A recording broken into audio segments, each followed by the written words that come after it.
Hi, I'm Tim Holloway with Marquardt Buick GMC in Barrington, Illinois, and I'm here to show you how the massaging seat works on the AT4X Sierra.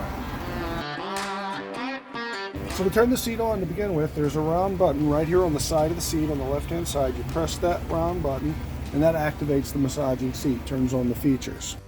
And we will adjust it to the massage setting. So you do that with the round button, and you can see it turning as I do it. And we put it on massage, and if we press it forward, we can adjust the intensity.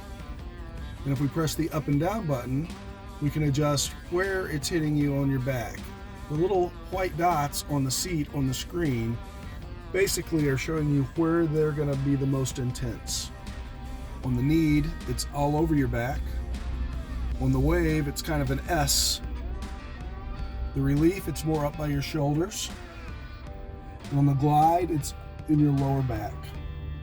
Now, if we move the round button, again, the one that twists, and it will change to your lumbar. What this does is it allows you to press the forward and back button on the side of the seat, and it inflates an airbag in the back of the seat to give you more lower back support.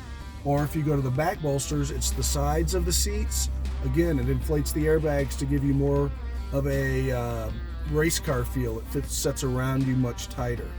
And if you do it again, right, we go to the upper shoulder, and again you can inflate the airbags in the upper shoulder, which makes the seat come out and give you more support in your upper shoulder. You can obviously make those go in or out depending on how much support you need.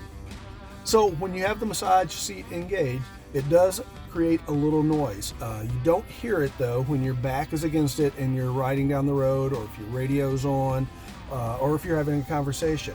The only time you really hear it is if you're not up against the seat like this, and you can hear the little air pumps filling up the little bags and then the air releasing. So you can hear a and then a psh. So it's nothing to be alarmed about. It's completely normal. Thanks for watching. If you have any more questions, give us a call at this number. Otherwise, please like and subscribe. And remember, grab a handful of licorice and drive.